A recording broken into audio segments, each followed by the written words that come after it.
नमस्कार मित्रों, आप सबका स्वागत है हमारी YouTube चैनल एग्री जोन पर। अगर आपने भी हाल ही में 12th साइंस बोर्ड के एग्जाम क्लियर कर लिए हैं तो आपके घर में भी यही सवाल पूछा जाता होगा कि आपके फ्यूचर प्लान्स क्या है। तो मैं एग्रीकल्चर से रिलेटेड कुछ डिसिप्लिन्स के बारे में आपको बताना चाहता हूं जिसमें आप फ्यूचर बनाने के बारे में सोच सकते हैं। हम बात करेंगे गुजरात स्टेट एग्रीकल्चरल यूनिवर्सिटीज के बारे में, जो कि नवसारी, दांतीवाड़ा, आनंद और जूनागढ़ में चल रही है। ये सारी university Gujarat agricultural university act 2004 के तहत काम करती है। ये सारी universities Indian council of agricultural research, जो कि न्यू दिल्ली में है, इस इंस्टीट्यूशन के रूल और रेगुलेशन को फॉलो करती है।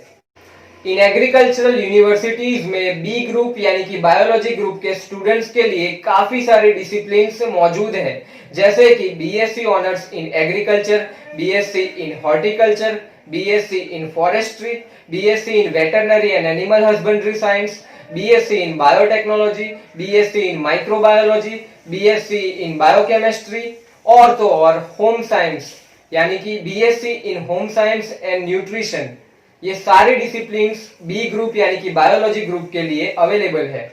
अब हम बात करेंगे ए ग्रुप के लिए, यानी जिन्होंने 12th साइंस में मैथ्स ग्रुप रखा था, उनके लिए कौन कौन सी फील्ड अवेलेबल है। तो उनके लिए BTech in renewable energy and environmental science, BTech in dairy technology, BTech in food processing technology and BTech in agriculture information technology. ये सारी फील्ड ए ग्रुप के लिए अवेलेबल है।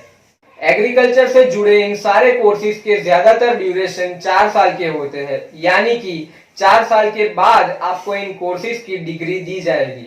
अगर आप वेटरनरी साइंस में आगे जाना चाहते हैं तो वेटरनरी का कोर्स इंटर्नशिप को मिलाकर कुछ 5.5 साल का होता है। अगर आप बायोकेमिस्ट्री, बायोटेक्नोलॉजी या फिर माइक्रोबायोलॉजी फील्ड में आगे जाना चाहते हैं तो इनके कोर्सेज का ड्यूरेशन 3 साल का होता है। आपको बता दूं कि इन सारे डिसिप्लिन में एडमिशन लेने के लिए 60-40 का रेशियो रखा जाता है, यानी कि आपके 12th के रिजल्ट के 60% और आपके गुजकेट के रिजल्ट के 40%। अगर आपको वेटरनरी में एडमिशन लेना है तो सिर्फ आपके गुजकेट के ही मार्क कंसीडर किए जाएंगे। इन सारी एग्रीकल्चरल डिसिप्लिन्स में फ्यूचर स्कोप्स क्या है। अगर हम बी ग्रुप के बारे में बात करें तो बीएससी ऑनर्स एग्रीकल्चर में ग्रेजुएशन करने के बाद आप स्टेट गवर्नमेंट की जॉब जैसे कि स्टेट एग्रीकल्चर ऑफिसर या फिर यूनिवर्सिटी एग्रीकल्चर ऑफिसर या फिर एक्सटेंशन ऑफिसर, इन सारी जॉब के लिए एलिजिबल हो जाते हैं।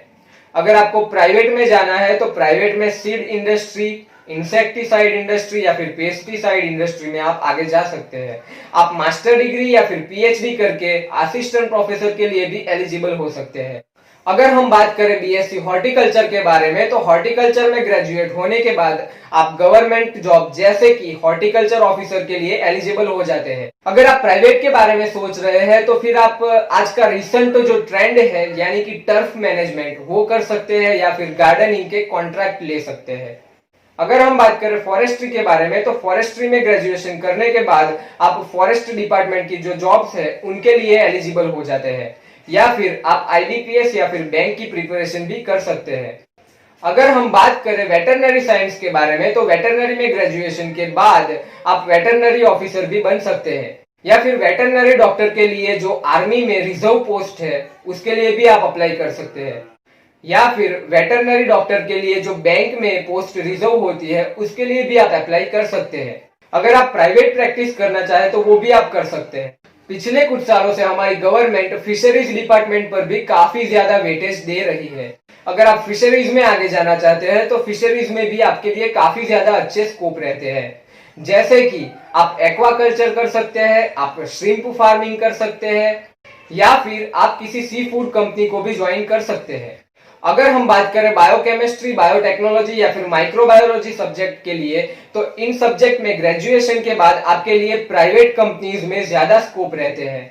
अगर आप चाहे तो मास्टर डिग्री या फिर पीएचडी भी कर सकते हैं। अगर होम साइंस एंड न्यूट्रिशन की बात करें तो इस सब्जेक्ट में ग्रेजुएट होने के बाद गवर्नमेंट जॉब जैसे कि food officer, dietitian, human development department या फिर आंगनवाड़ी में आपके लिए जॉब की अपॉर्चुनिटी रहती है। अब हम बात करेंगे जिन्होंने 12th साइंस में ए ग्रुप यानी कि मैथ्स ग्रुप चूज किया था उनके लिए कौन कौन से स्कोप है। अगर हम बात करें रिन्यूएबल एनर्जी और एनवायरमेंटल इंजीनियरिंग के बारे में, तो इस सब्जेक्ट में ग्रेजुएट होने के बाद आप गवर्नमेंट की गुजरात पॉल्यूशन कंट्रोल बोर्ड की जो पोस्ट है उसके लिए एलिजिबल हो जाते हैं। और अगर आप प्राइवेट में जाना चाहे तो बायोफ्यूल, बायोगैस या फिर बायो प्लांट से रिलेटेड कोई भी प्राइवेट कंपनी में आप जॉब के लिए अप्लाई कर सकते हैं। हमारे देश में सबसे ज्यादा चलने वाला मिल्क यूनियन है अमूल।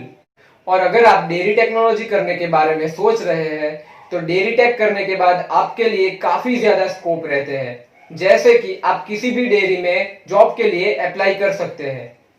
आनंद एग्रीकल्चरल यूनिवर्सिटी के जो डेयरी टेक्नोलॉजी कॉलेज है उसका हर साल का प्लेसमेंट 100% रहता है। अगर हम बात करें फूड प्रोसेसिंग एंड टेक्नोलॉजी के बारे में, तो इस सब्जेक्ट में ग्रेजुएट होने के बाद आपके लिए प्राइवेट कंपनीज में काफी ज्यादा अच्छे स्कोप रहते हैं, जैसे कि आप किसी भी फूड पैकेजिंग इंडस्ट्री में अप्लाई कर सकते हैं, या फिर क्वालिटी कंट्रोल या फिर पैकेजिंग इंडस्ट्री, और तो और आप रिसर्च एंड डेवलपमेंट विंग में भी अप्लाई कर सकते हैं।